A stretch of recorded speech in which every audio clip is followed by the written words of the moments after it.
Today's video is sponsored by Squarespace. Alex Albon will be back in Formula 1 in 2022. That is the fact. That is actually going to happen. I'm so happy I was wrong. I made a video back in July weighing up all the pros and cons and why I didn't think it was going to happen. I went for the reverse curse, the reverse jinx, and it bloody worked. Happy days. The news actually dropped when I was doing my 24-hour charity stream, so that's why I haven't really made a video. It's done, it's back! It's actually happened! But ultimately, this video isn't just to wax lyrical about how much I love Alex, okay? It's to talk about his partnership for 2022. Yes, obviously George Russell moving to Mercedes, Bottas went to Alfa Romeo. I thought Bottas would probably return to Williams because that was such a great partnership. Before Bottas went to Mercedes, he was doing a fantastic job at Williams. That didn't happen in the end. That gave Alex the opportunity. The idea of a Red Bull driver getting in a Williams seat, especially considering from 2022, Williams and Mercedes are stepping up their technical partnership. I would never have guessed that, but here we are. I mean, Christian Horner has literally said they will retain a relationship that includes future options for Alex. So I know they're just not going to tell him anything about the engine, I guess. So for 2022, Alex will be alongside Nicholas Latifi, who will be going into his third season at Williams. Because that's the thing, Nicholas Latifi, I know generally is seen as a bit of a dud driver, but he has improved significantly this year. He has made steps forwards. And I think, it's going to be a challenge, a new driver like Alex coming into that team. How is he going to stack up relative to Latifi? A similar age, Alex is 25, Nicholas is 26. Again, Latifi's got experience at the team. Alex isn't racing this year, don't remind me, whereas Nicholas is. Should all those factors come together and give Nicholas a bit more of an advantage relative to Alex? So today we're going to go on a trip down memory lane, starting in 2017. Why 2017? Well, that's the first season in Formula 2 when they raced competitively against one another. And then obviously in 2018, they became teammates in Formula 2. So we can get some direct comparisons there. Go through each year, compare the drivers' performances and see where we're at for 2022. Squarespace is the perfect all-in-one platform to set up your own website. Okay, I've been hosting mine on Squarespace for years now. Couldn't recommend it more highly. It's super easy, drag and drop functionality makes it a piece of cake. But if you do need help, not only do they have 24/7 customer support, but they've got their very own forum right here with thousands of posts. Look, there's almost 100,000 posts in the coding and customization section. It's very easy to get set up, but if you do want to go a bit more advanced with a bit of HTML, a bit of CSS, then if you need some help, it's right here. And what's even better is that you can have a go. You can try Squarespace out. You can go to squarespace.com, build a website, play around with most of the functionality that is on offer, and you don't have to pay anything. It's only when you actually want to put that website live to the rest of the world that they'll ask for any money. Okay, so you can get a proper experience with the product without having to stick your hands in your pockets.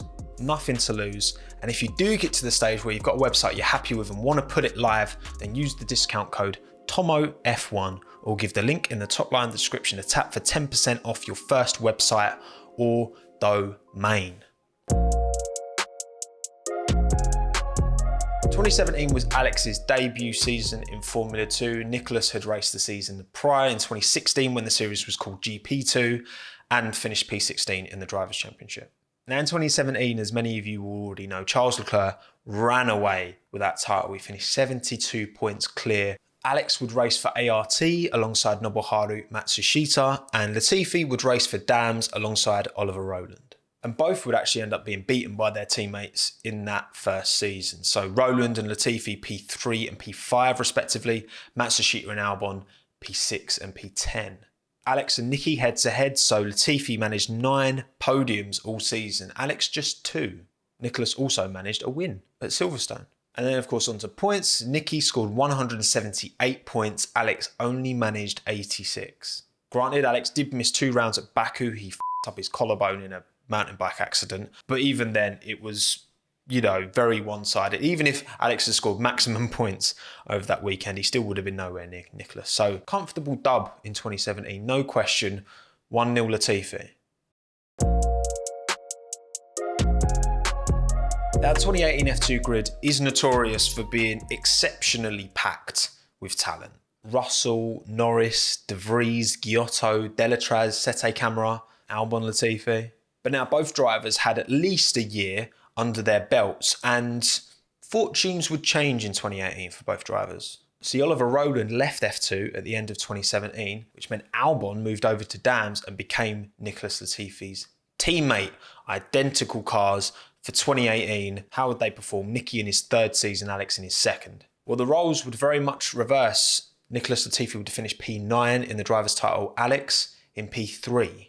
Latifi managed only 3 podium finishes in 2018 compared to 9 the year prior. He did still manage a win though in Belgium this time. Albon on the other hand took a big step up. 8 podium finishes in 2018 compared to just 2 the year previous. And of those 8, half of them were race wins in Baku, Silverstone, Hungary and Sochi. Points-wise, Latifi had gone down from 178 to 91. Albon from 86 to 212, only 7 points behind Lando Norris in P2. Russell and Norris, especially as rookies, ran away with the plaudits this season, and rightly so. It was fantastic from them. Albon also had a great year though. He had his fair share of dubs. Latifi kind of went backwards. So by this stage, it's 1-1.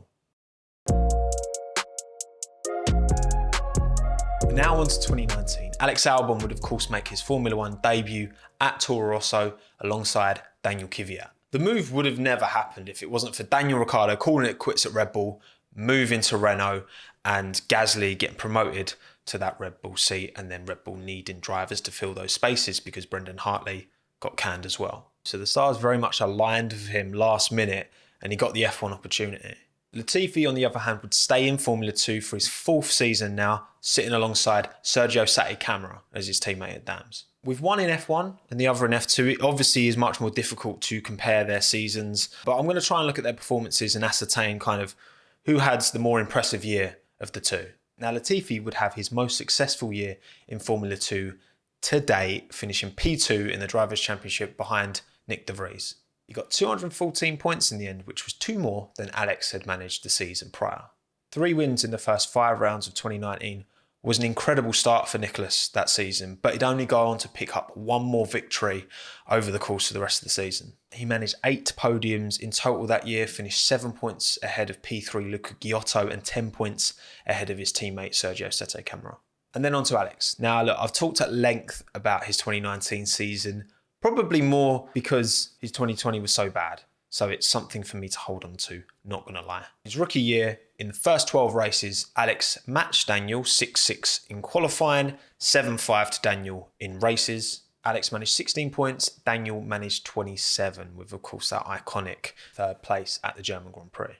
Then Alex jumped into the Red Bull, replaced Pierre, was very much beaten by Max Verstappen, don't get me wrong, but still managed 76 points to Max's 94. So very consistent. Standout performances were obviously China in the Toro Rosso, Belgium in the Red Bull, his first drive in that Red Bull, recovering from pretty much last to 5th. And please take me back to that glorious overtake on Sebastian Vettel at Interlagos. And nothing else from that race, just that overtake, please. Nothing else. Why, Lewis? Why did you do it? Again, it is difficult to compare their seasons, and as much as Nicholas's was very impressive, that F2 grid in 2019 wasn't at the calibre of the 2018 grid, for sure, and it was his 4th season, whereas Alex had jumped into not just one team in his rookie season, but 2 teams, and done pretty well. To come as close performance-wise as he did to Kvyat, to do better than Gasly, 2 drivers who had had plenty more experience than him in Formula 1, there is no wonder he won Rookie of the Year in 2019. Thoroughly deserved. Great year. Latifi's was good, but Alex's was better. 2-1 Albon.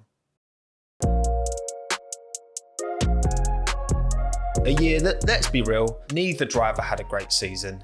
I'm going to keep this brief. Both drivers' struggles were compounded by the calibre of their teammates. Max Verstappen is a generational talent. It's just true. He's a phenomenal racing driver. And George Russell, well, I think is the real deal. And clearly so do Mercedes. So he can't be that bad, can he?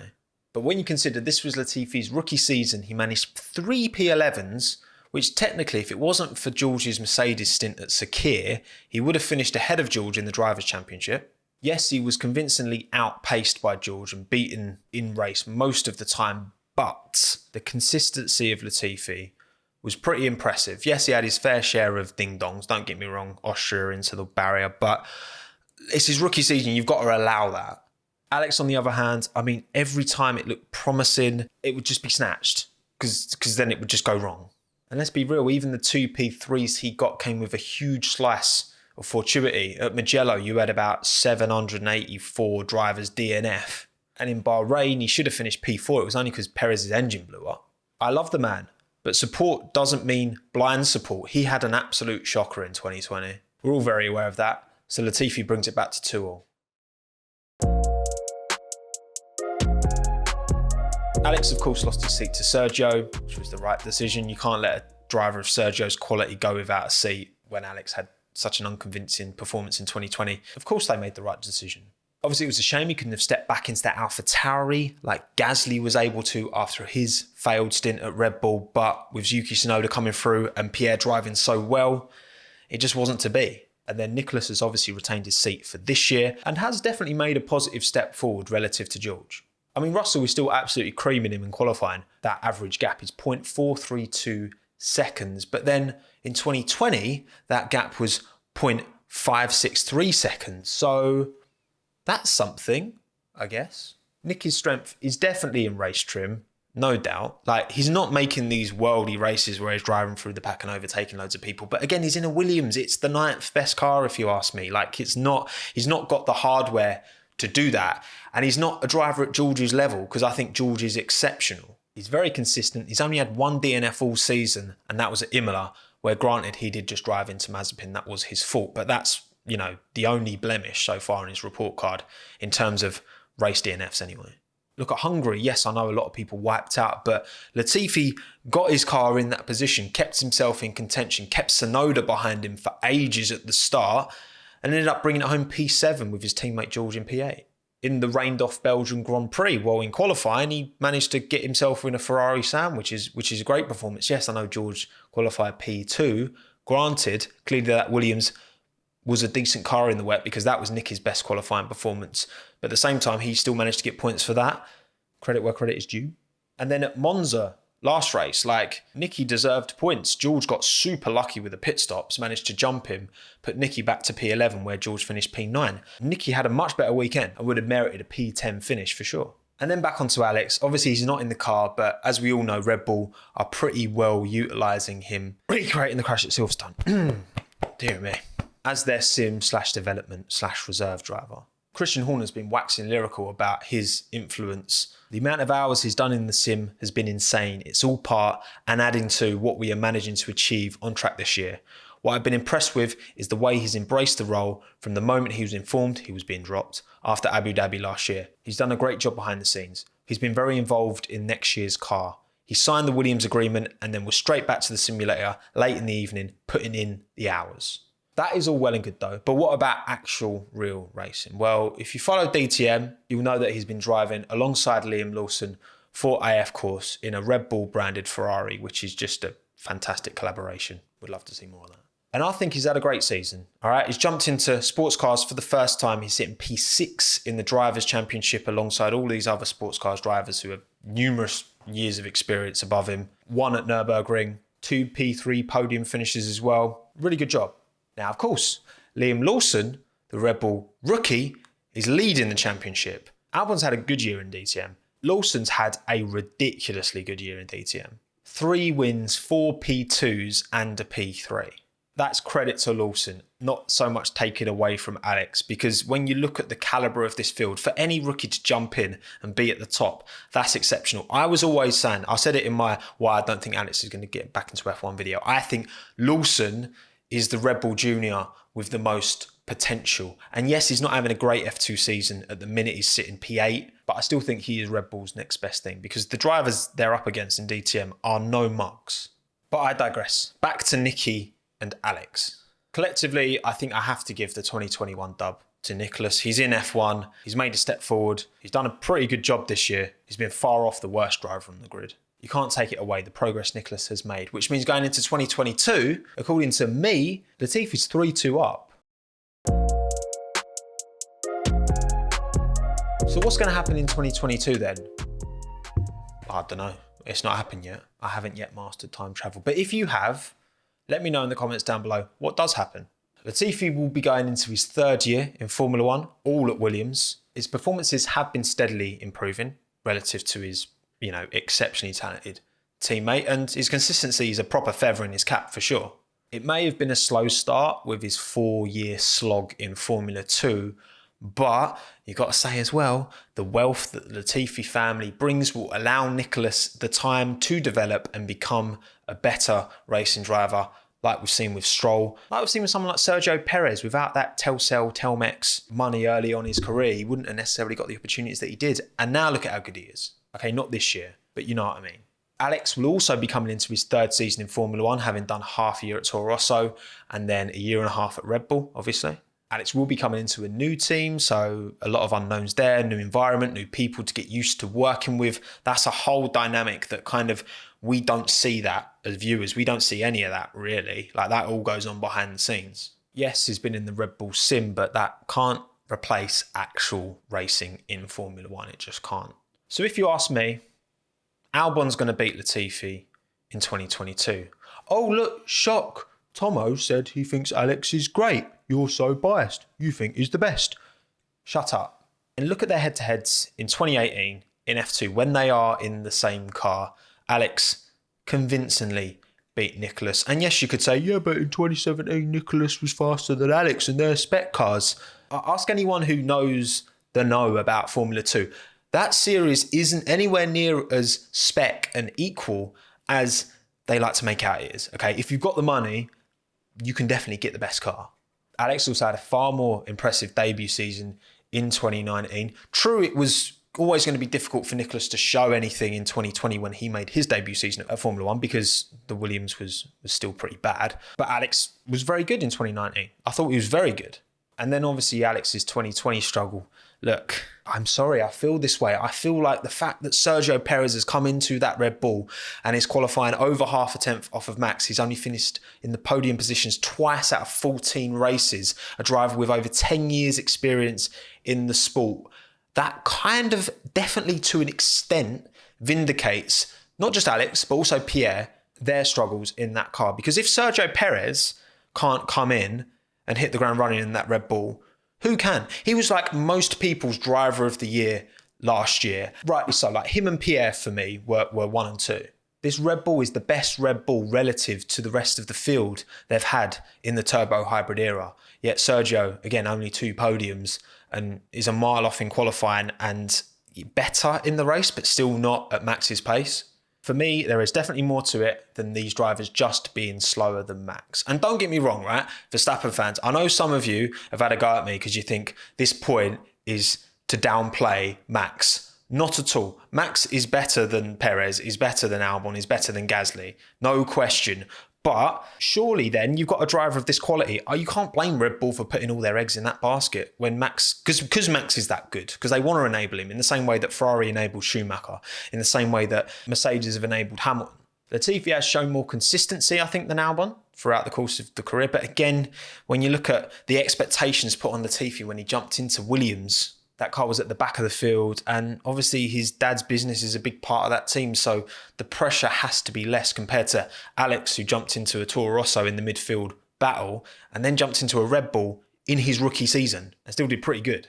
Because look, from what I've seen, I think Albon has demonstrated a higher potential skill ceiling than Latifi has. And the fact that all the cars are changing next year means I think Latifi will have less of a car knowledge advantage than he would otherwise. Williams are making serious moves, remember. Look at where they were in 2019, car performance-wise, and look at where they are now. Like, it's been a huge jump. As much as they're still probably 9th best car, it's been a huge jump because that 2019 car was absolutely terrible. Ownership from the Rilton. Jos Capito is quickly becoming one of my favourite team principals. The man is a serial winner, just like the GOAT Andreas Seidel. Williams are putting a lot of faith in these two drivers because they've got big ambitions, and I really hope for both of them it works out a treat. I've already made a video, link above, why I think Williams could be great in 2022, and I do really hope those stars align for him. It would be lovely to see the Williams name back at the top of F1. That would just be so nice. But there we go. I think Alex is going to come out on top, which shouldn't be a shock because, of course, I'm just super biased and don't have any ability to be objective on these things. But what do you think? Let me know in the comments down below. Thank you very much, as ever, for watching. I hope you enjoyed this one. Russian Grand Prix this weekend. Max might be starting from the back, so that could be dramatic. Russia's usually a bit boring, but if it's Max cutting through the field, that could be quite fun. Thank you, Squarespace, for sponsoring this video. Their support is very much appreciated. Thank you for watching. Thank you for liking and subscribing. I'm sure you've already done it, so I don't need to remind you, because you know you've definitely already liked and subscribed. It's fine. My name's been Tommo, as it typically is. Thanks again. Have a good one. Ta-da.